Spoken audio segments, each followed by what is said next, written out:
안녕하세요. 책 읽어주는 남자 최연풀입니다. 오늘 나의 신앙 유산 답사기 전북편 완결편으로 읽어보겠습니다. 제10장 선교사들과 동학.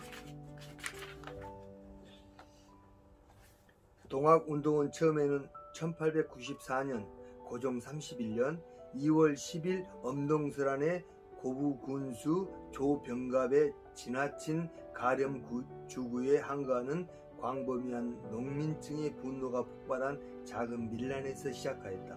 국가가 초기에 이를 잘 해결하면 수많은 농민들의 죽음을 방지할 수 있었을 것이다. 그러나 당시 조정은 동학 농민들의 청을 들어주기보다는 진압에만 초점을 두다 보니 광주 사태처럼 정부가 국민들을 살상하는 비참한 사태가 발생했다.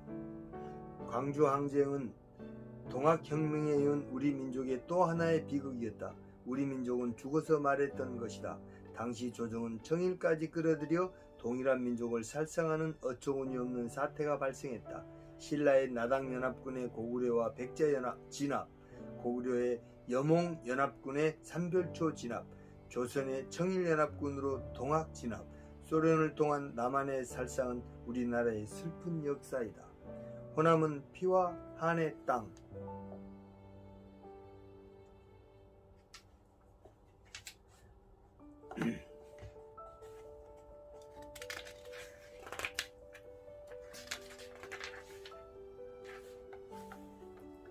또한 전두환은 자신의 권력 찬탈을 위하여서 북한과 싸워야 할 군대까지 끌어들여 광주 시민을 무참하게 학살했던 것이다.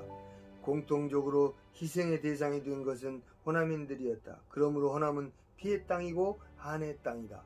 삼별초, 임진란, 후백제, 동학과 광주 항쟁은 사라졌지만 호남은 여전히 피의 땅, 한의 땅으로 남아있다. 아마 호남의 한은 영원히 없어지지 않을는지도 모른다. 전주, 정읍, 영광, 완도, 목포, 광주는 호남인들의 붉은 피가 서려있는 곳이다.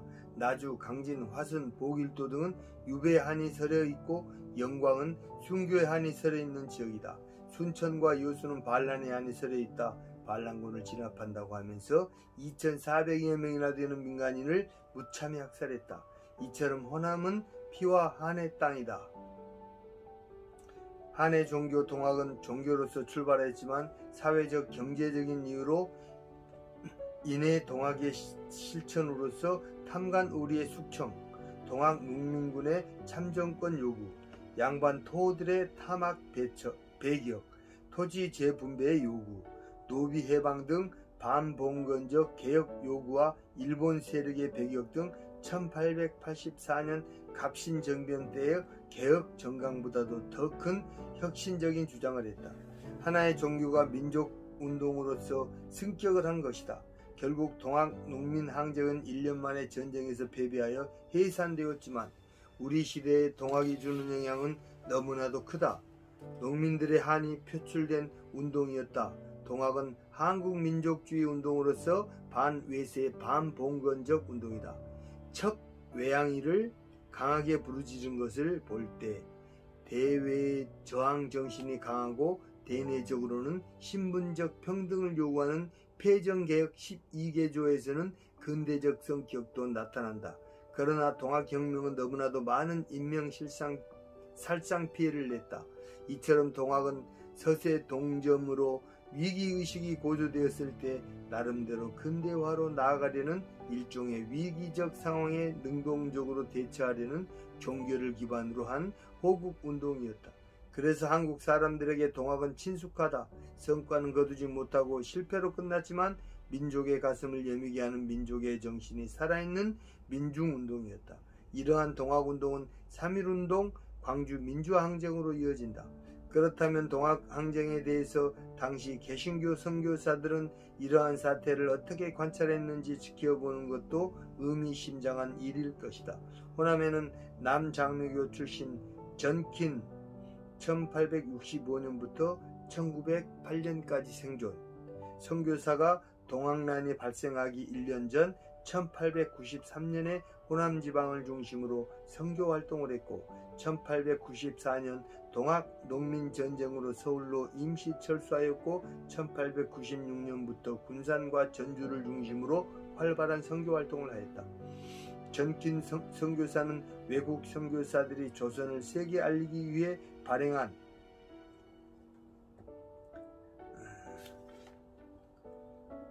The Korean Report이라는 잡지에 1895년 2월 동학, 더 동학에 대해 글을 올린다. 그의 생생한 증언이 담겨 있다. 전키는 최재우에 대한 언급을 하면서 최재우는 서양 천주교에 대한 많은 관심을 갖고 있었고 천주교가 진정한 종교라면 조선 조정으로부터 왜 많은 사람들이 순교를 당했는가를 의아해하고 있다는 것을 전한다. 실제로 최재우는 서학의 천주 개념을 수용하면서 서학에 대응할 만한 종교를 동학이라고 창도하게 된다. 전키는 최재우의 신체험을 기술하기도 했다. 최재우는 어느 날 혼수 상태에서 신을 만났는데 신이 나를 경배하면 너를 사람들에 대한 권세를 갖게 될 것이라고 하면서 신에게 천주교가 진정한 종교입니까? 라고 하자 아니다. 가르치는 말씀과 하늘이 정한 것은 정신이나 그 사상과 정신은 진실하지 않다고 대답하였다고 한다. 동학의 상제 개념이 들어오게 된 것을 기술했다. 최재우는 천주교로부터 신의 개념을 끌어들였다. 그것이 기독교의 신과는 많은 차이가 있다고 할지라도 서학으로부터 유일신 개념을 끌어들이고 여기에 유물선을 가미시켜 혼합된 상태에서 동학을 창조한 것이다. 전킨 선교사도 최재우는 신을 만난 경험을 중시하여 창도의 계시로 인식하고 5가지 유교 관련 서적과 불교, 도교 등의 원리를 기초로 동경대전을 집필하였다고 보고 있다. 전키는 동학의 기도문 채택도 서학에서 왔다고 판단하고 있다. 이외에도 전킨 선교사는 충청도에서 살해된 동학교도에서 부적이 나왔는데 내용을 보면 부적을 넣고 다니면 수많은 악마를 물리칠 수 있고 무리에도 견딜 수 있고 자유자재로 공간을 이동할 수 있다고 되어 있다는 것이다. 전킨 선교사는 부적에 대해서 중국의 영향을 받은 듯하고 동학은 종교로서 출발하여 정치화되었는데 정치성을 표방하지 않았더라면 종교단체로서 살아남을 수 있었다고 주장하고 있다. 전킨 선교사가 동학의 이론적인 면을 소개한 반면 캐나다에서 파송된 맥켄지는 동학 농민의 체험담을 동학교도들과 함께한 7개월이란 제목으로 1896년 6월호 더 코리안 리포스트리지에 실었다. 그는 1894년 10월부터 황해도 북서쪽 마을에서 체험한 동학교도의 이야기를 적고 있다. 맥켄지도 동학의 기독교적 요소를 중시했다. 동학의 한 지도자는 기독교도와 동학교도는 하나님을 경배하며 그러므로 동학과 기독교는 동일하다고 말했다는 것을 적고 있다. 맥켄지는 동학교도는 몸을 정결하게 하며 매일 하나님께 기도하며 종종 헌금도 바친다. 몇몇 지도자들은 성경을 소지하고 있다고 언급하면서 서양 사람들은 동학교도들에 대해서 두려움을 가질 필요가 없다고 말하고 있다. 이어 그는 서경주의 이야기를 소개하면서 한 동학 지도자가 동학 교리를 가르칠 때 신학 성세의 가르침을 기본으로 하고 있다고 주장하기도 했다. 이러한 이유로 해서 맥켄지 선교사는 동학교도들 가운데 많은 사람들이 장차 기독교도가 될 것을 인식하기도 하였다. 맥켄지와 많은 친분을 나누었던 언더우드 여사 역시 동학을 중국의 의화단과 같은 반서구적이면서 조선을 위한 조선의 신조로 판단했다. 언더우드 여사에 의하면 동학의 명분이란 오리엔트 신조를 의미했으며 동학교도들은 서구인들, 서구적 사상, 서구적 개혁과 변화를 물리치고 옛날의 법과 관습으로 돌아가서 그것을 죄확립하고자 하는 요구와 뜻을 선언하였다고 했다. 반면 비숍 여사는 동학에 대해서 모두 중요하고 대규모로 조직된 운동이었고 명분 또한 분명하게 합리적이기 때문에 처음부터 동학의 지도자를 반란자라고 부르기보다는 무장개혁자로 부르고 싶었다고 하여 서구인들이 보는 관점이 공통적인 면도 있지만 다양한 면도 있었다. 이와 같이 당시의 서구 선교사들은 동학은 천주교로부터 와서 기독교의 영향이 상당히 지배적인 것으로 판단하였고, 나름대로 동학은 서학을 끌어들인 오리엔탈리즘으로서 사회 현실의 부조리를 보고 현실 개혁으로 뜻을 이루려는 실천 종교로서 보았던 것이다. 이러한 면에서 동학은 실천과 개혁을 추구하는 기독교와 많은 공통점이 있기 때문에 훗날 많은 동학인들이 교회로 들어왔고, 이들이 항일 개혁운동을 하는데 선두주자로서 역할을 한다. 백범 김구 선생도 처음에는 동학교도였다가 훗날 개신교로 개종하게 된다. 실제로 민족 33인 대표 중에 동학, 천도교 교도가 15명으로 절반 이상을 차지하는 것만 보아도 동학이 항일운동에 앞장을 섰고, 또한 기독교와 함께 할 수 있다는 것은 그만큼 동학에 기독교와 동일한 요소가 많이 있었다는 것을 암시해준다.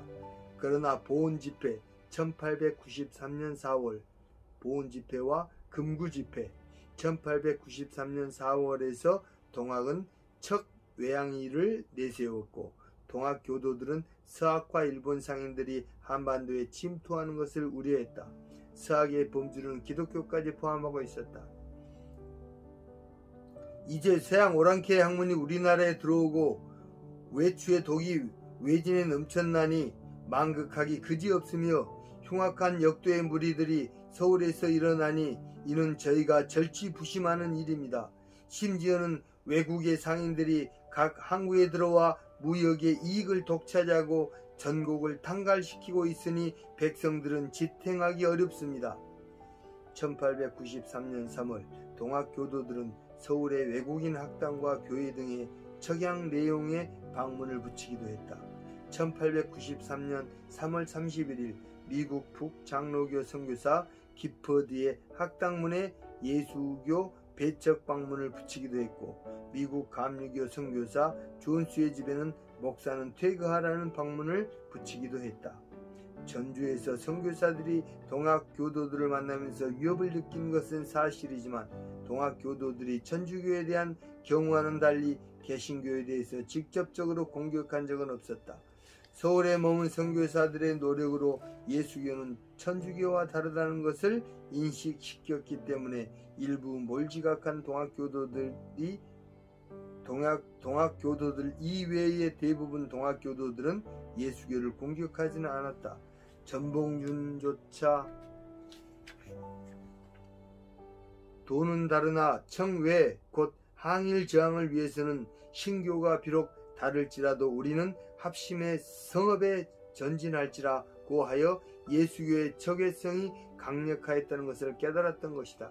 이러한 연고로 동학과 예수교는 대립하지 않았고, 오히려 선교사들이 동학의 잔당을 많이 비신시켜 주었다. 이들의 일부는 선교사들의 도움을 통하여 하와이 사탕수수 농장으로 가거나 멕시코 에네켄 농장으로 가는 밀항선을 타기도 하였다.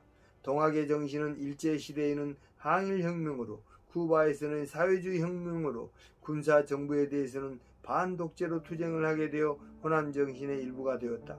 그러나 호남 땅을 치유하기 위해서는 선교사들의 사역이 필요했다. 호남은 선교사들을 통하여 조금씩 치유되기 시작했다. 제11장 치유의 땅 호남 전북. 호남 선교는 미국의 남장로교회 선교사들로부터 시작이 되었다. 그들이 들어오게 된 동기는 언더우드 선교사의 선교 보고로 인해 한국 땅에 사명을 갖게 되었기 때문이다. 언더우드 선교사가 동학혁명이 발생하기 9년 전 1885년에 제물포를 통하여 한국에 들어왔고, 6년 사역을 한 후 1891년 안식년을 맞이하여 그해 9월 미국 매코믹 신학교에서 한국 선교 보고를 하게 되었다. 이 당시 훗날 김제에서 금상교회, 우리나라 최초의 기역교회를 창립하고 예수병원을 최초로 세운 의료 선교사 잉골드 여사와 한국에서 결혼을 하게 되었던 신학생 테이트,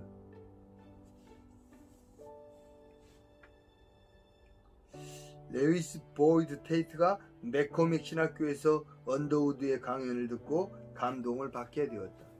이러한 감동은 전주에서 서문교회를 사역하고 신흥학교를 세운 레이놀즈와 군산을 개척한 정킨에게까지 미쳐 그들은 호남 선교의 부름을 받았던 것이다.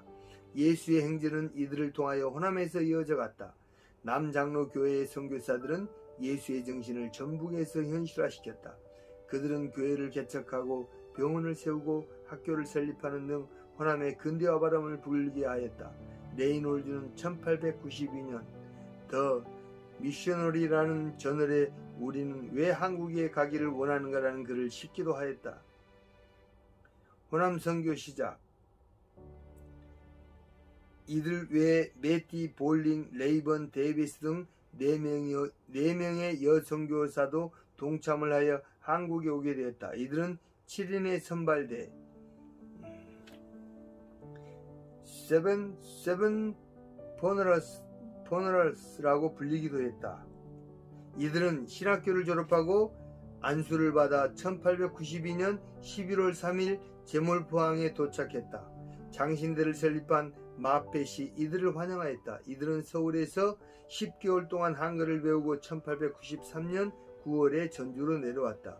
그러므로 호남 선교는 언더우드가 1885년 제몰포항에 들어온 이후 8년이 지난 1893년부터 시작이 된 것이다.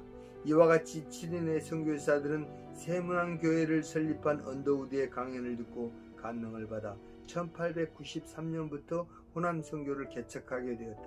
이들은 전주 스테이션, 군산 스테이션, 순천 스테이션, 광주 스테이션, 목포 스테이션을 만들어 체계적이고 계획적인 선교를 하게 되었다.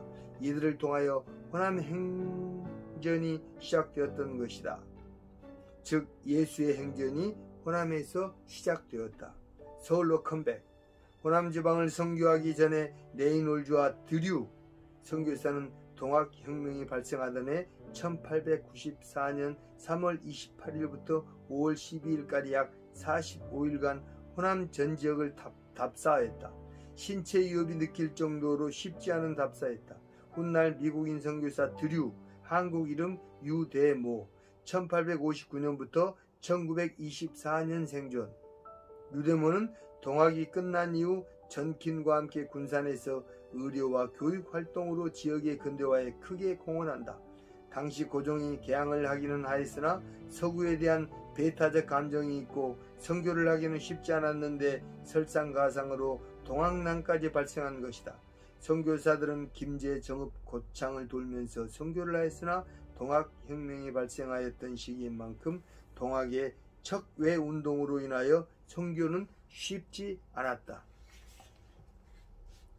고부에서 골기한 동학혁명군이 보국 안민, 양이 축출을 외치자 서울의 미국 공사는 선교사들이 속히 서울로 피신할 것을 권면하여 그해 5월 호남의 선교사들은 일단 서울로 이동하였다. 선교사들이 떠난 후 전주는 5월 31일 동학혁명군에게 점령당했다. 동학혁명 이후 선교사들의 사역.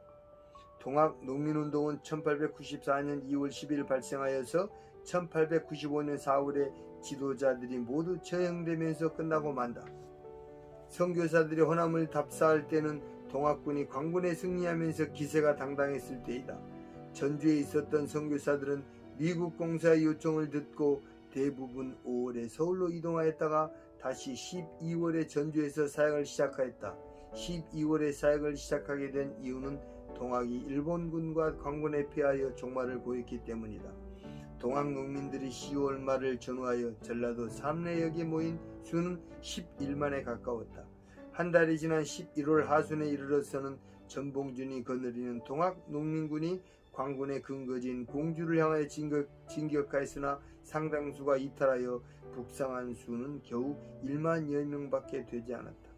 동학 농민군이 일본군과 광군의 공격을 받아 처음으로 접전을 벌이게 된 것은 11월 27일 목천 세성산의 전투였는데 여기서 일본군의 기습을 받아 김복명이 붙잡혀 죽고 사상자 수백 명을 내고 패배하였다. 근대식 무기로 무장한 일본군 앞에 동학농민은 추풍낙엽이 되었다. 11월부터 동학농민은 일본과 제대로 싸움 한번 하지 못하고 패배하였다. 동학군이 12월 일본에 패할 무렵 서울에 갔던 선교사들이 다시 전주에 와서 복음선교 활동을 시작하였다. 당시 전북은 초토화되었고 전염병이 창궐했고 전쟁의 후유증은 말로 다 할 수 없었다. 이러한 지역의 선교사들이 와서 예수의 행전을 써 내려갔다. 제12장 신앙유산 답사 전주 군산 김제. 전주 사역. 테이트는 남장로교 출신으로서 1893년 전주에 도착했고 잉골드는 의사로서 1897년에 전주에 도착했다. 그는 한강 이남의 최초의 의사이고 근대 병원을 세운 예수병원의 설립자이기도 했다. 테이트의 교회 설립. 1891년 9월 맥코믹 신학교에서 언더우드의 강연을 듣고 테이트가 한국 선교의 소명을 얻었고 그해 10월에 언더우드 선교사와 윤치호의 한국에 대한 강연을 듣고 전킨, 레이놀즈 등 7인이 한국 선교를 결심하게 된다. 7인에 선발되는 1892년 9월 7일 미국 남장로교회가 주관하는 파송 예배를 드렸다.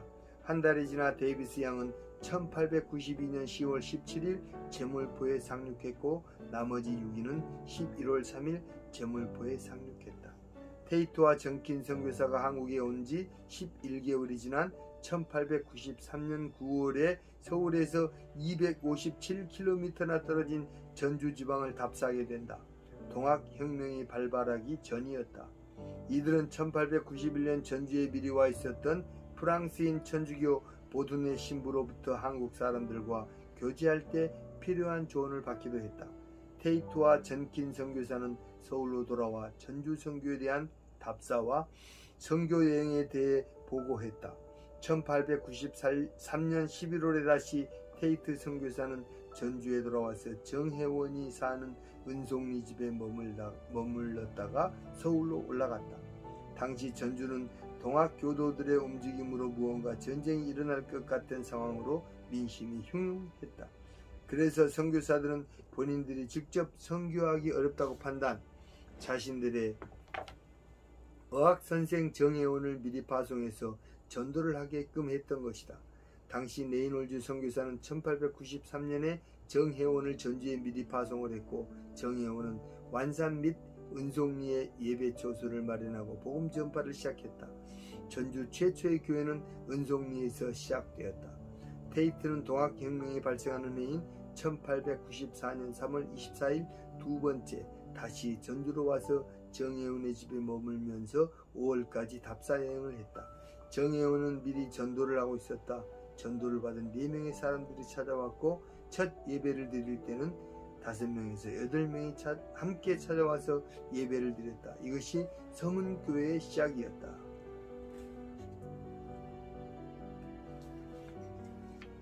이와 같이 1893년 미국 남장로교회 선교회 소속 레이놀즈 선교사의 파송을 받은 정혜원이 전도를 시작했던 호남지역 최초의 교회가 서문교회이다. 서문교회는 비록 정식 목사로서 파송을 받은 것은 아니었지만 정혜원이라는 한인으로부터 호남 최초의 교회가 시작되었다. 그러나 정식적으로는 테이트가 내려와서 처음 예배를 드림으로 인해 교회의 개척이 시작된 것이다.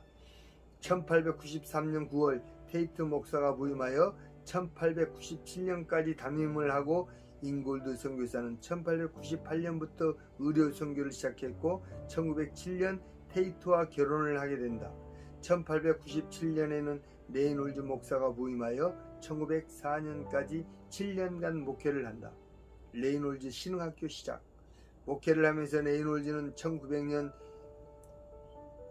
희연당 예태에서 전주 신흥학교를 시작한다. 1904년에는 군산에서 활약하던 전킨이 건강을 돌보기 위하여 전주로 와서 1907년까지 3년간 서문교회를 섬겼다. 1908년부터는 다시 레이놀즈가 부임하여 1912년까지 4년 동안 사역을 했다. 목회를 하면서 레이놀즈는 구약 성서 번역을 완성한다. 그는 전킨 목사 기념 종각을 건립하기도 했다. 이와 같이 전주 서문교회는 테이트가 설립을 하고 레이놀즈와 전킨이 와서 사역을 했으며 한국인 목사는 1912년 제5대 김병농 목사가 처음 부임하게 된다. 2년 말인 1914년에 6대 김인전 목사가 부임하는데 김인전 목사는 애국운동에 투철한 사람이었다. 김인전 목사는 1906년 충남 서천군 화양면에서 민족 지도자 양성을 위해 한영학교를 건립하기도 하였다. 김 목사는 신학교, 전주 기전학생들, 예수병원 직원들 등 시민들과 전주 지역 3.1 독립운동을 총지휘한 후 상해로 망명했다. 교회 이름을 전주 서문교회로 바꾼 것은 1955년 12월이었다. 전주 예수병원. 잉골드는 테이트와 결혼을 하기까지 1898년부터 보건소를 설립하고 본격적인 환자 진료에 나섰다. 잉골드 여사가 없었다면 최근에도 하루에 3,500여 명씩 찾는 병원은 존재하지 않았을 것이다. 호남에 오신 예수는 선교사들을 통하여 예수 병원을 설립하였다. 예수의 씨앗을 가진 한 여인을 통하여 농민들의 한을 치유해 나갔던 것이다. 테이트와 잉골드는 부부였고 모두 의학을 전공한 스마트한 사람들이었다. 그들은 예수 때문에 한국 땅에서 호남 행전을 써 내려갔다. 테이트는 한국에 온 지 13년이 지나서 1907년 의료 선교사 잉골드 여사와 결혼하게 되었다. 두 부부가 의료 전공이었기 때문에 그들의 의료 선교는 빛을 거두었고 훗날 전주 예수병원을 설립한 산파로서 역할을 하였다. 이 두 사람은 전북 선교에 혁명적인 역할을 하였고 호남 행전을 써 내려가기에 족한 사람들이었다. 테이트는 김제 금산교회와 전주 서문교회를 개척하였고 잉골드는 전주 예수병원을 개척하였다. 미국에서 의학을 전공했던 테이트는 졸업 1년을 앞두고 신학교로 가서 안수를 받고 남장로교 선교사로서 1892년 11월 3일 한국에 첫 발을 내디뎠고 1893년에 전주에 오게 되어 전주를 중심으로 하여 익산, 정읍, 금구, 태인, 고부, 흥덕, 부안, 임실, 남원 등에서 꾸준히 전도 활동을 하였다. 그가 설립한 교회가 78처, 장립한 장로가 21인, 목사가 5인이었다. 세례를 베푼 교인의 수는 1,500명이었다.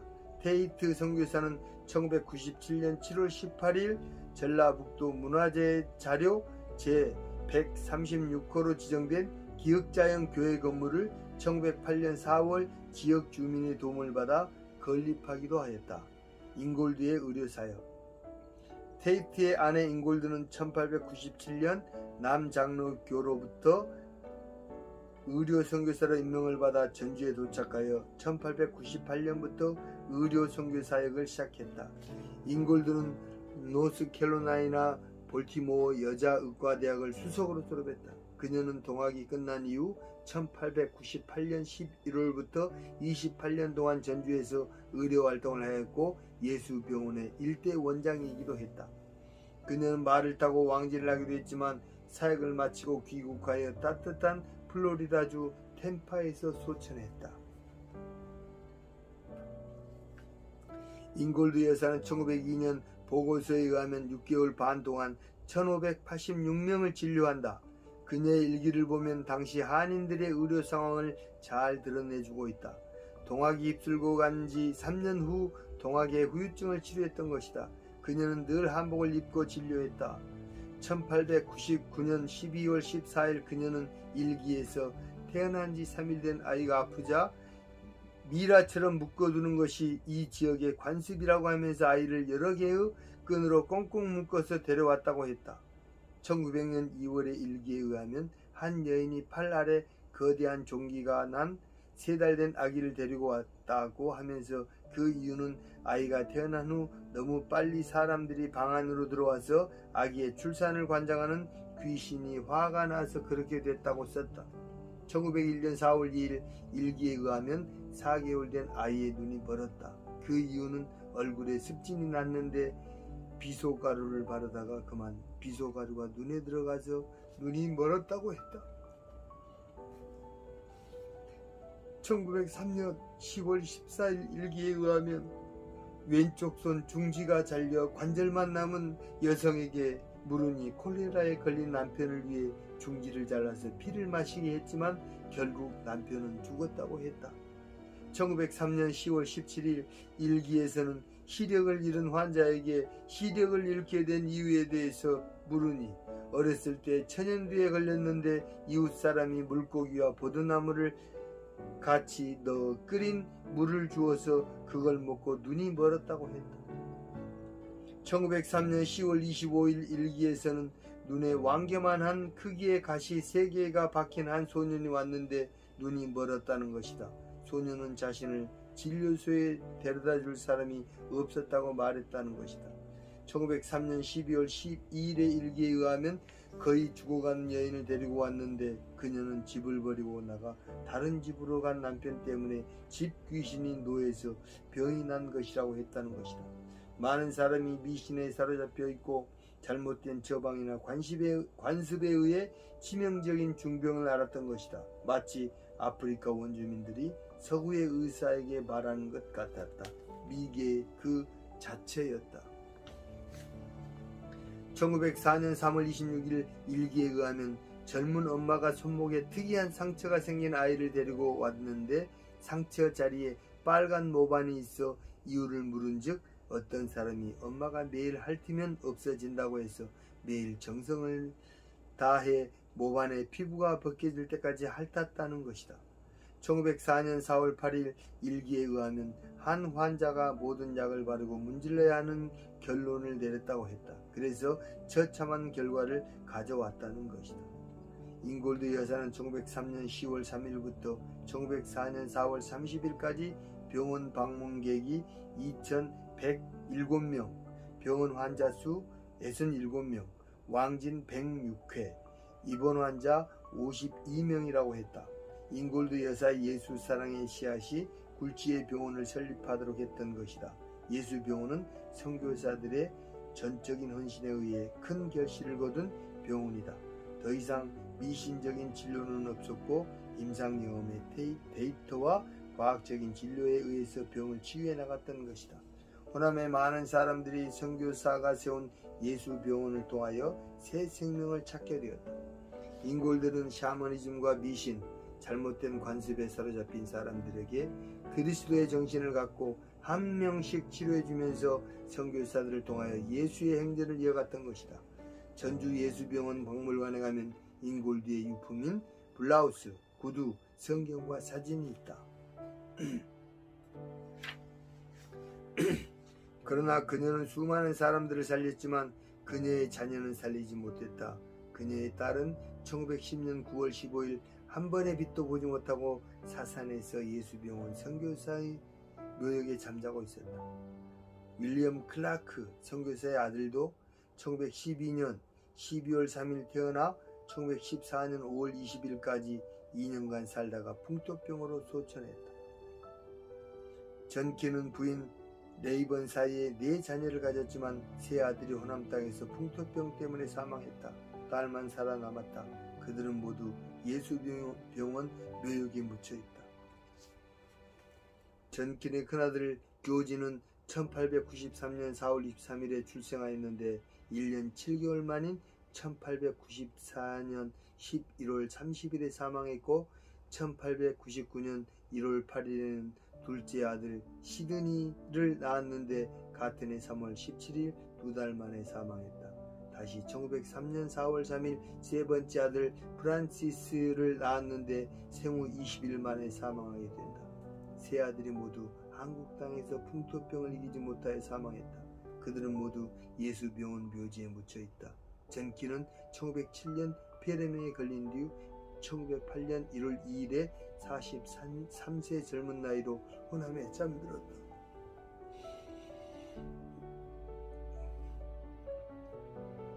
그러나 전킨의 부인인 레이번 여사는 자녀의 사망에도 불구하고 한국 학생들을 가르치는데 열정이 있었다. 훗날 레이번 여사는 멜본딘 학교를 세우게 된다. 이것이 군산 영광중고등학교가 된다.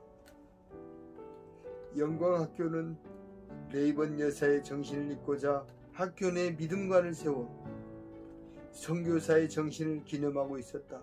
전킨의 아내 레이번은 남편을 상실한 지 1년 만에 1908년 4월 4일 전주를 떠났다. 그녀는 한국에서 세 아들과 남편을 잃었다. 그러나 두 개의 학교를 설립했다. 영광여고는 정킨의 부인인 레이번 여사가 가르친 멜본딘 여학교의 아이들이 초기 학생이 되었다.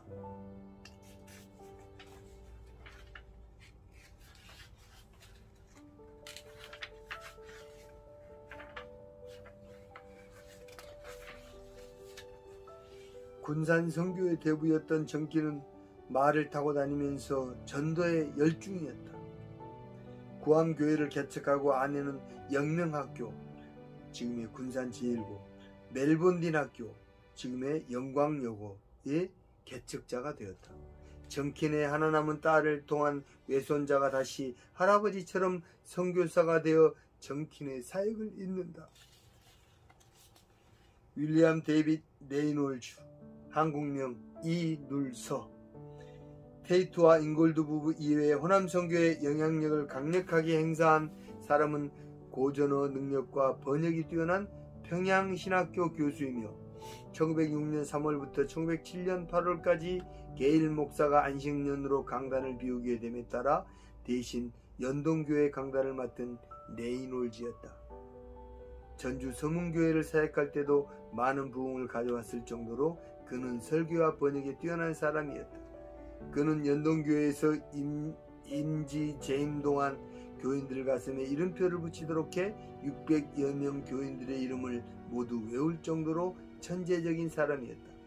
레이놀즈 선교사는 1887년 버지니아 햄펀 시드니 대학을 졸업하였고 라틴어 헬라어의 고전어 실력과 프랑스어, 독일어, 영어 실력까지 뛰어나 하나님의 번역 선교 사역을 위해 미리 예비한 사람이었다.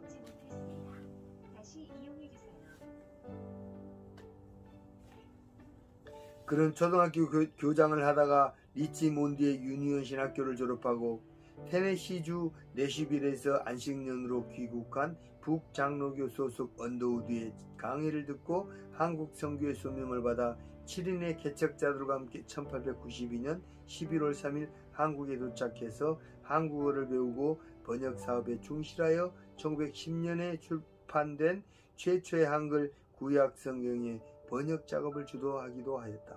당시 레이놀즈와 함께 왔던 7인의 개척자들은 전킨, 한국명 전위로, 테이트, 한국명 최의덕, 마티 테이트, 한국명 최마태, 린니 데이비스, 패시 볼링, 메리 레이번이었다. 7인의 개척자들은 동학난의 후유증으로 코로나19 이상으로 콜레라 전염병이 창궐하고 전쟁 후유증으로 가난하고 헐벗고 굶주렸으며 수탈과 착취가 만연한 광야보다 더 황폐한 전북의 땅을 가나안으로 만들기 시작했다. 이와 같이 7인의 개척자들은 동학의 후유증과 외세 수탈로 인하여 피폐해져가는 전북을 가나안으로 만들기 위해서 온 것이다.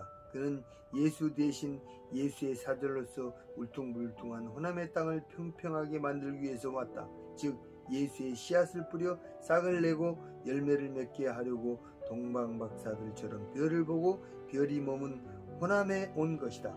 아기 예수를 경배하기 위하여 온 것이 아니라 예수가 아직 이 땅에서 못다한 사역을 완성하기 위하여 예수의 부름을 받고 온 것이다. 즉 예수의 정신을 실현하기 위하여 척박한 전주에 왔던 것이다.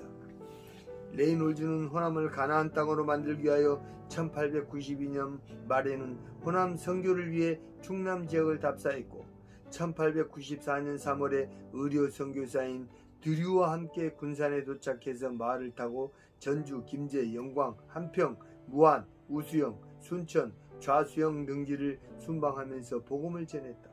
당시 동학이 발생하여 동학 농민들이 척외양이 구호를 외쳤기 때문에 서구 선교사로서 생명의 위협이 있음에도 불구하고 사도 바울처럼 복음을 전했다.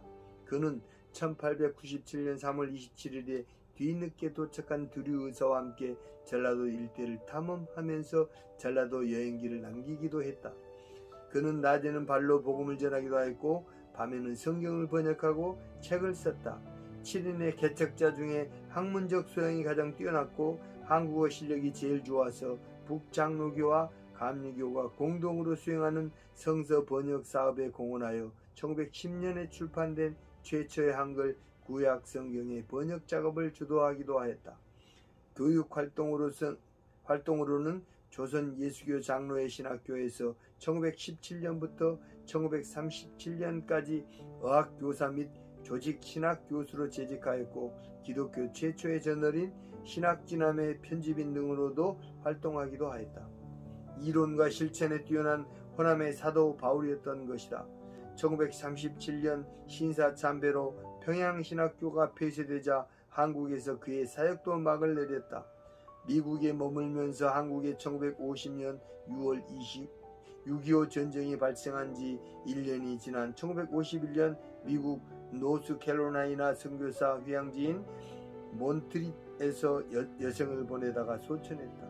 레이놀즈는 한국 선교의 이론과 실천으로 전도 목사로서 교수로서 가장 영향을 많이 끼친 천재 선교사였다. 호남이 다른 지역에 비해 가장 복음화율이 높았던 것은 의료 선교와 학원 선교 때문이었다. 동학 이후 피와 질병으로 물든 척박한 호남 땅에 복음의 씨앗이 잘 먹혔던 것은 동학혁명 이후 희망이 없었던 백성들에게 질병을 치료해주고 동시에 복음을 전하고 학교를 세웠기 때문이다. 병원과 학교를 설립하는 것이 없었다면 복음화율은 저조하였을 것이다. 특히 전쟁이 쓸고 간 상흔은 너무나도 컸다.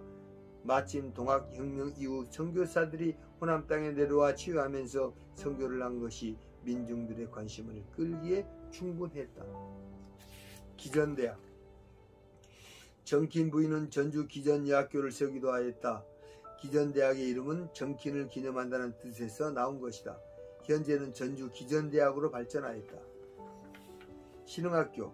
전주에 위치한 신흥학교는 1899년 해리슨 선교사가 교회에서 주일학교 아이들을 교육시켰고 1900년 9월 9일부터 레이놀즈 선교사가 사택에서 그 부인과 함께 감창국이라는 학생 한 명을 대상으로 한글과 셈본을 가르치다가 1904년 해리슨의 사택으로 이전하면서 교사 5명, 학생 10여 명으로 체계를 갖추게 되었다.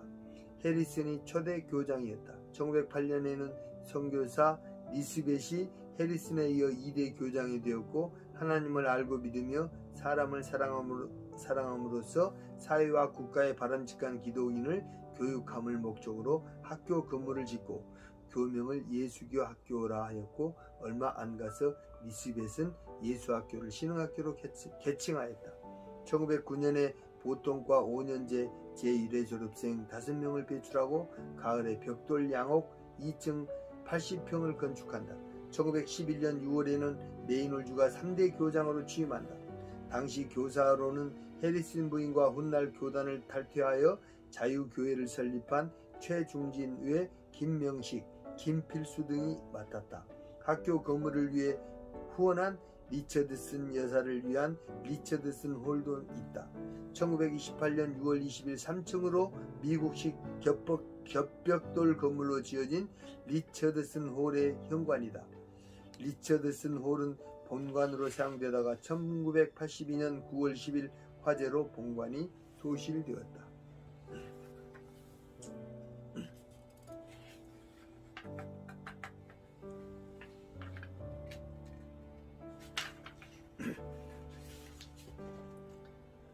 (1909년) 사립신흥학교로 인가를 받았고 같은 해 제1회 졸업생 5명을 배출하고 고등과를 모집, 보통과와 고등과의 학생 수가 150명으로 증가하였으며 1912년에 4년제 고등과 학생 12명이 최초로 졸업하였다. 신흥고등학교 지금 설명입니다. 그러나 1937년 일제 신사참배 종용의 학교 측은 이를 거부하기로 결정하고 같은 해 10월 보통과는 전주의 공립학교로 고등과는 고창군에 있는 고창중학교로 편입시키면서 학교를 폐교하였다. 이때까지의 졸업생은 보통과 883명, 고등과 244명이었다. 그러나 해방 이후 1946년 복교 준비를 진행하고 그해 11월에 정부로부터 3년제 신흥 초급 중학교로 인가를 받아 240명의 학생을 선발하고 장로 장평화가 교장에 취임하였다. 1950년 1년제 전수과를 설치하였고 같은 해 4월 교육법 개정에 의하여 신흥중학교와 분리되어 신흥고등학교로 개편되었다. 정세균 국무총리가 이 학교 출신이다. 학교 연역은 1909년 9월 레이놀즈 인울서 선교사의 집에서 시작되었다고 되어 있다. 1909년 사립신흥학교로 인가받아 1919년 3월 13일에는 3.1운동의 주도적 역할을 했다고 한다. 1937년에 신사참배로 인해 문을 닫고 1947년에 문을 다시 열었다. 교직원들은 신흥학교가 1900년 남장로교 선교사에 의해 설립된 120년 전통을 갖고 있으며 3.1운동, 광주 학생 항일운동 등 일제강점기에 이 지역에서 독립운동을 하는데 주도적 역할을 했다고 말한다. 또 하나님을 경외하고 세상의 빛과 소금이 되는 사람을 기른다라는 건학 이념을 바탕으로 진리를 탐구하고 사랑을 실천하며 정의를 실현하는 교육은 학교의 운영 철학이며 핵심 가치라고 말하고 있다. 레이놀즈가 세운 건학의 이념을 그대로 물려받고 있다. 우리 신흥학교는 1900년 미국 남장로교 선교사의 집에서 학생 1명으로 시작하였습니다.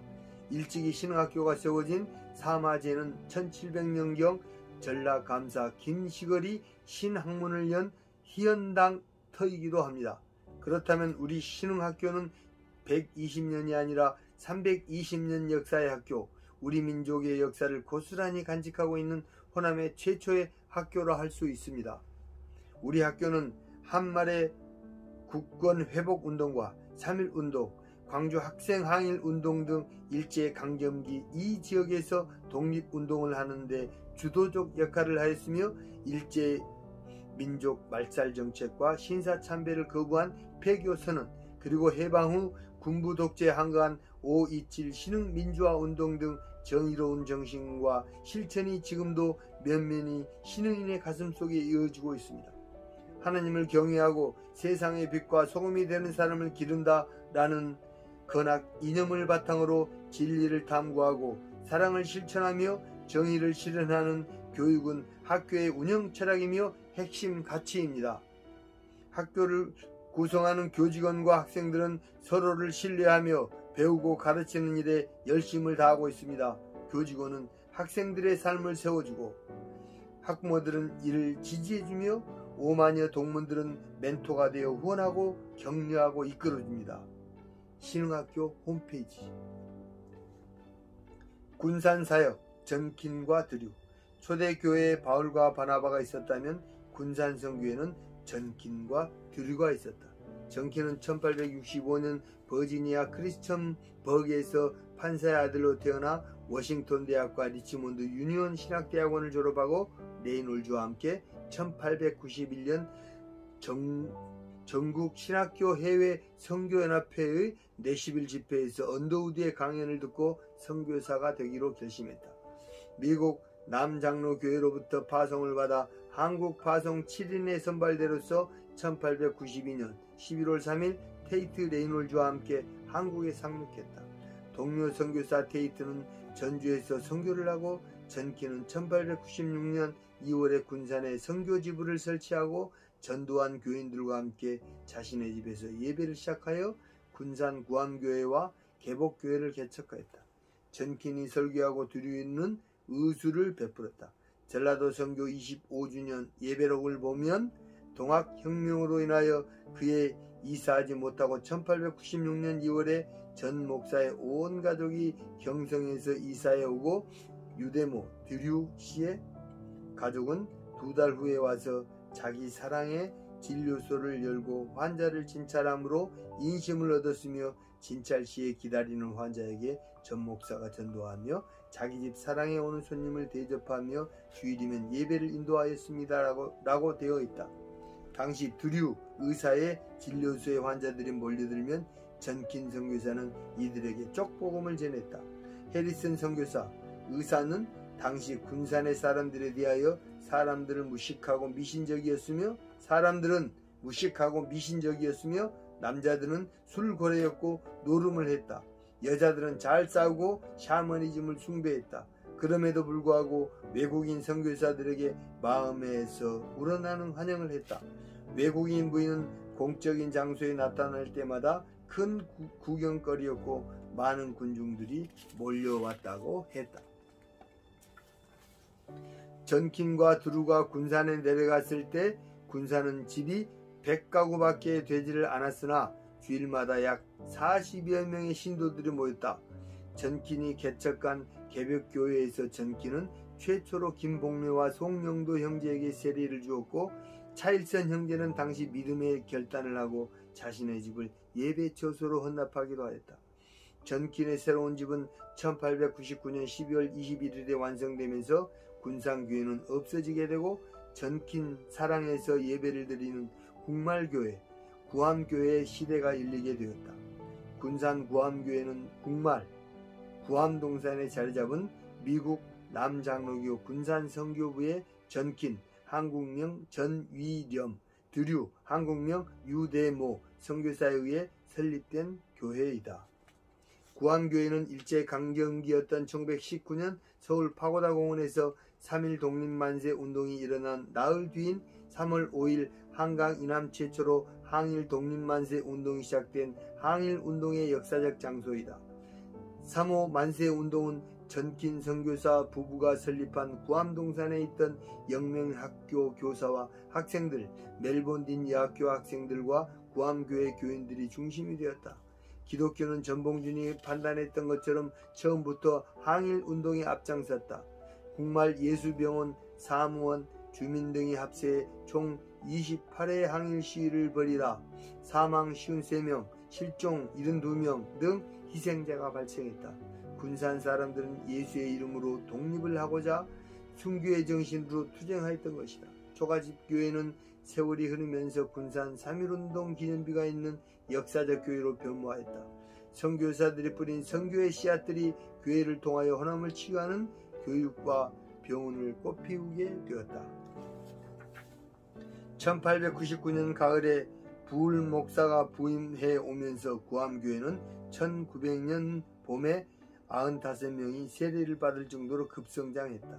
정킨은 1894년에 장남을 잃고 그 뒤에 둘째, 셋째를 잃었다. 1900년에 그는 몸이 취약해지면서 안식년을 얻어 귀국하였고 그 이후 불목사와 두류 의사가 사역을 함께 해나갔다. 두류도 건강상의 이유로 1901년에 귀국을 하자 1902년에는 두류를 대신할 알렉산더가 군산에 부임하였다. 한국인 의사 탄생.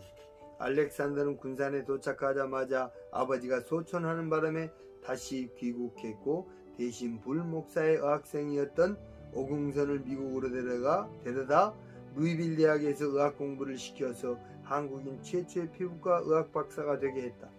오궁선은 국말의 예수병원 원장과 세브란스 병원에서 의사와 교수를 하면서 훌륭한 업적을 남겼다. 이처럼 예수의 씨앗을 부여받은 선교사들의 힘으로 인해 한국인 의학 박사가 태어났던 것이다. 초가집에서 조선인들을 치유하던 선교사들은 한국인을 아예 의사로 만들고자 미국으로 데려갔다. 예수의 정신이 없었다면 선교사들은 이러한 계획을 꿈도 꾸지 못하였을 것이다. 그들은 교회를 지어 영적인 치유를 하고 학교를 설립하여 지적인 치유를 하여 근대 의식을 일깨우고 병원을 설립하여 병자들을 과학적으로 치유하였다. 나아가 선교사들은 사람까지 전문가로 세웠던 것이다. 이렇게 해서 선교사들은 혼암을 조금씩 치유하여 갔다. 오궁선은 1878년 충청남도 공주에서 출생했고 어려서 학문을 수학하여 1892년부터 1895년까지 과거를 준비하기 위해 이후 서당에서 본격적으로 한학에 열중했고 1900년에 배제학당을 졸업했다. 그는 처음에는 배제학당 재학 중인 1897년에 독립협회에 가입했고 1902년 미국인 선교사 알렉산더의 주선으로 1904년에 루이빌 의과대학으로 편입하여 1907년 졸업한 후 1907년 10월 미국 남장로회의 의사 선교사로 귀국하였다. 귀국 직후인 1907년 11월부터 전북 군산 예수병원장이 되었고 1909년에는 군산의 영명중학교를 설립하여 교장에 취임했다. 오궁서는 훗날 세브란스 의과대학 교수가 되었다. 알렉산더 선교사가 없었더라면 한국인 의학 박사는 태어나지 않았을 것이다. 잉골드로 시작한 보건진료소, 드류를 통한 의술 활동이 결국 한인 의학 박사를 태동시켰다.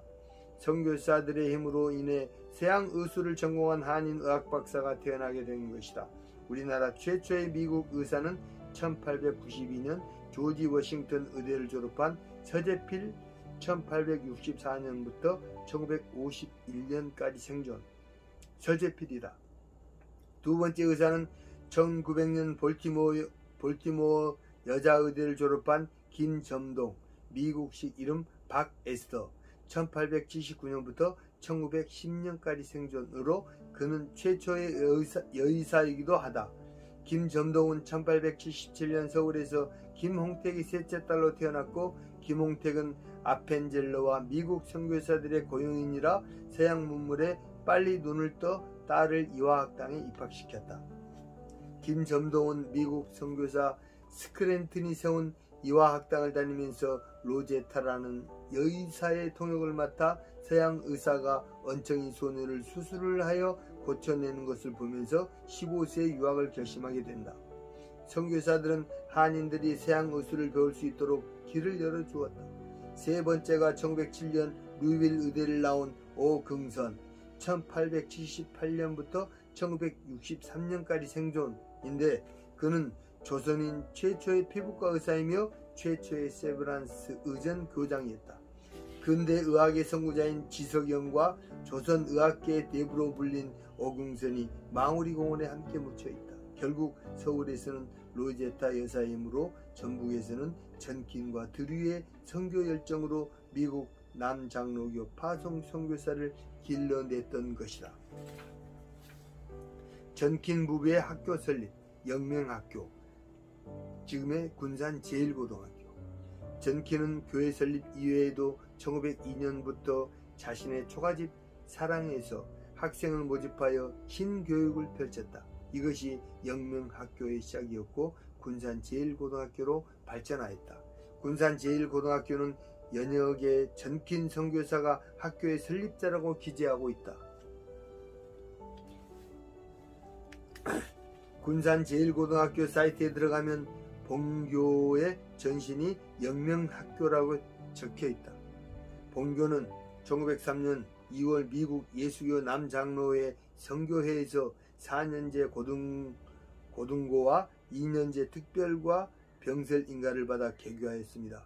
1919년 3월 5일 본교의 전신이 영명학교의 교사와 학생이 중심이 되어 호남지역에서 최초로 3.1운동 만세를 주도하여 폐교되었고 이후 1940년 일제 신사참배를 거부하여 강제 폐교당했던 순환의 역사를 자랑스러운 전통으로 이어오고 있습니다.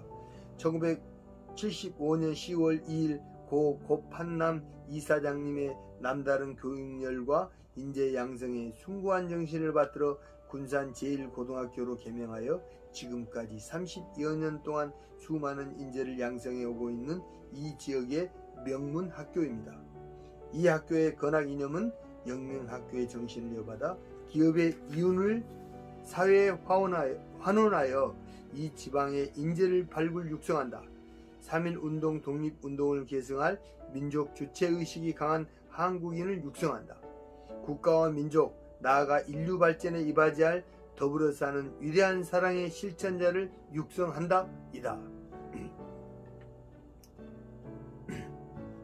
영명학교는 1904년 소학교와 중학교를 분리하여 중학교를 영명학교라고 칭하게 되었다.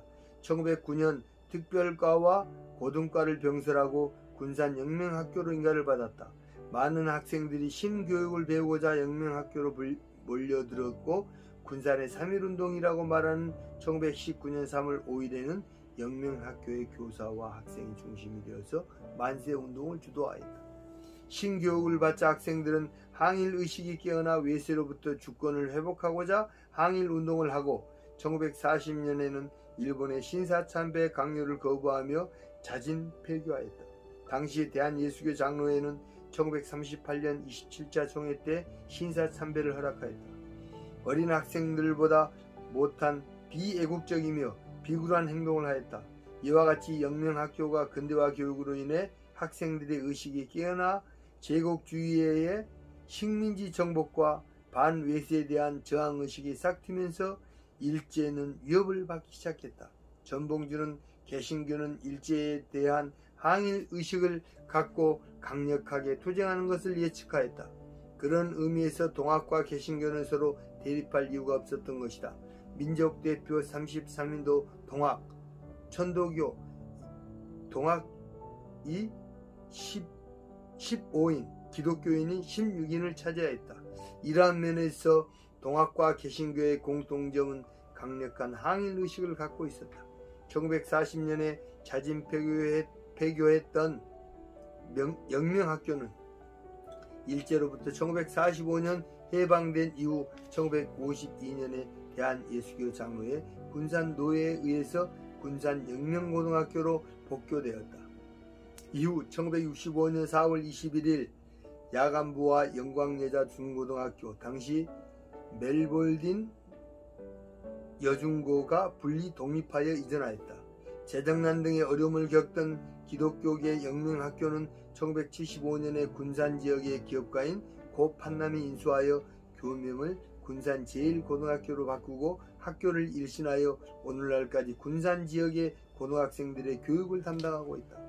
군산제일고등학교는 여전히 건학 이념으로 영명학교의 정신을 계승하고 있다. 이러한 선교사의 정신을 이어받는다는 건학 이념이 새 에덴교회 담임 목사인 소강성 목사에게까지 미쳤던 것이다. 소강성 목사는 군산제일고등학교 출신이다. 선교사들의 근대 교육 의식이 호남을 일깨우는 데 큰 역할을 하였다. 초가집에서 시작된 교육의 씨앗이 호남을 치유해가고 있었던 것이다. 전킨이 시작한 영명학교는 위풍당당하게 군산제일고등학교로 이어져 가고 있었다. 멜본딘 여학교, 지금의 영광여자중고등학교. 전킨 부인은 여기서 멈추지 않고 여학생들을 교육시켰는데 이것이 멜본딘 여학교의 효시가 되었다. 멜본딘 여학교는 1902년 군산에 설립된 여성교육기관으로 전킨 부인이 시작했다. 1896년 선교사 전킨과 드류가 군산에 정착하여 남녀 어린이 교육을 실시하면서 그 초석을 다졌고 1902년에 남녀 학생을 분리시켜 교육하게 됨으로써 군산여학교가 생기게 되었다. 멜본딘 여학교는 1912년에 석조 건물이 완공되었다. 멜본딘의 학풍은 기독교 민족주의자들에 의해 항일 정신을 갖추고 있었고 영명과 멜본딘 학생들이 주도적으로 참여한 1919년 3월 5일에 군산 만세 시위는 호남 최초의 3.1운동으로 그 의미가 깊다. 멜본딘의 고등과는 1927년 잠정 중단되었다가 1930년부터 4년제 학제로 재개되었으나 1936년부터 일제 신사참배 강요가 심해지자 모든 남장로교 개통 미션 스쿨이 잇따라 폐교를 선택했다. 선교사들은 신사참배는 우상숭배라고 판단하였기 때문에 자동적으로 일제가 하는 우상숭배에 반대 입장을 분명히 하여 학교는 항일정신을 갖게 되었다. 멜본딘 여학교는 1937년 신사참배 반대로 폐교하였고 1965년 손재덕 장로가 투자할 때까지 28년을 폐교 상태로 있었다. 현재 영광여자중고등학교로 개명되면서 멜본딘의 신앙정신과 학풍을 잇고 있다. 건학 이념은 여호와를 경외하고 하나님께 영광을 돌리고 이웃을 사랑하는 것이다. 신사참배로 인해 문을 닫을 수밖에 없었던 멜본딘 여학교는 전킨 선교사의 정신을 그대로 이은 군산 영광여자고등학교로 그 명맥을 잇고 있었다.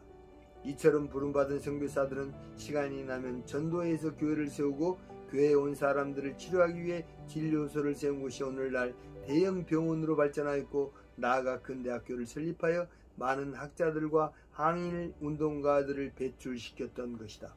선교사들이 세운 학교는 지금까지 명맥을 잇고 있고 학교의 건학 2년마다 선교사들이 세운 기독교 정신을 이어가고 있다.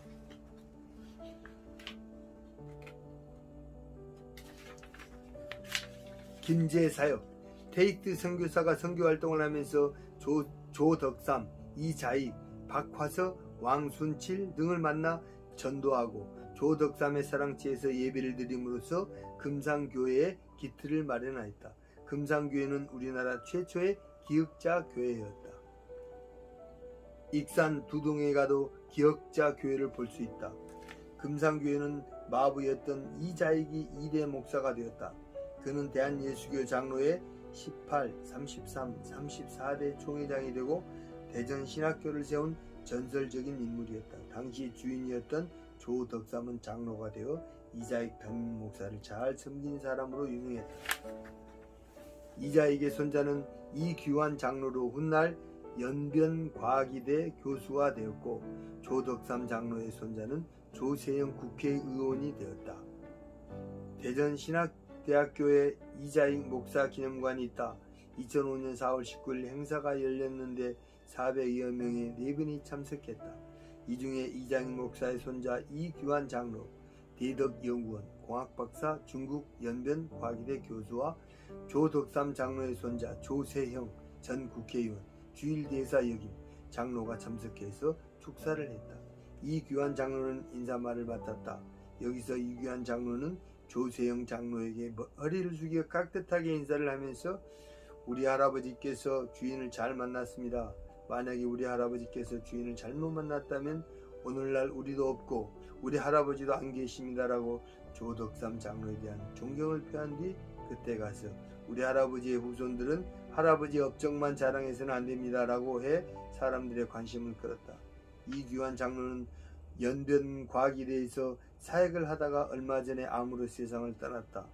조덕삼과 이자익은 미국 남장로교가 파송한 테이트가 전도한 사람들이었다. 테이트는 1905년 봄부터 조덕삼의 사랑채에서 조덕삼 부부를 비롯하여 마부였던 이자익, 같은 마을에 사는 박화서 부부 등과 예배를 드리게 되는데 이것이 바로 금산교회의 시작이었다.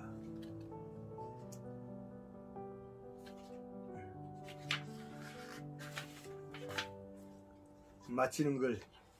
나의 신앙유산 답사기 전북편의 결론을 맺자 신라 삼국통일 임진왜란 병자호란 갑신정변 동학혁명은 모두 보편적 역사였다. 그러나 동의신라시 돌십자가가 들어오고 임진왜란 때 세세페데스 신부가 동행하고 병자호란 후에 천주시리와 서학이 전해주고 갑신정변이 발생한 해에 미국 의료선교사 알렌이 입국하고 동학혁명이 발생할 때 미국 남장로교회 7인의 선발대가 호남에 도착한 것은 하나님의 구속사였다. 대한민국의 보편 역사 이면에 끊임없이 하나님께서 한민족을 구원하시려고 하는 구속의 역사가 조용히 흐르고 있었던 것이다. 수많은 외침과 전쟁 속에서도 한민족과 호남인들이 견딜 수 있었던 것은 보편사 이면에 대한민국을 사랑하시는 하나님의 구속사가 있었기 때문이다. 십자가와 선교사를 통한 구속의 역사가 가장 한이 많은 호남 땅의 병원, 학교, 교회를 통하여 치유하는 쪽으로 전개되어 나갔다. 오늘날 코로나19를 통해서 대한민국이 세계적인 의수를 자랑하게 된 것은 선교사들의 힘이 컸다. 선교사들이 일찍이 130년 전부터 이 땅에 오자마자 병원을 세우고 양의사를 양산하게 되어 한국의 의료기술이 상당히 발전할 수 있었기 때문이다. 이것은 예수 그리스도를 전하고자 한 선교사들의 열정 때문이었다. 한국이 개발도상국을 벗어나 주요 20개국 G20 안에 들어갈 수 있었던 것도 선교사들이 가르쳐준 교육의 힘 때문이었다. 서구 근대 교육의 힘 때문에 한국은 세계적인 IT 강국, 문화 강국, 스포츠 강국, 의료 강국이 되었다. 따라서 하나님의 구속사를 통하여 선교사들이 호남에서 세운 예수병원, 신흥학교, 군산제일고등학교, 군산 영광여자고등학교, 전주 기전대학교, 전주 서문교회, 군산 구암교회 등은 이미 하나님의 보편사가 되어 오늘도 호남행전은 계속되고 있다. 이제 오늘의 호남의 목회자들과 병원, 교육 관계자들은 130년 전 선교사들의 정신을 이어받아 후속사가 보편사가 되도록 계속 호남 행전을 써가는 주역들이 되어야 할 것이다. 나의 신앙 유산 답사기는 전남편으로 이어갈 것이다.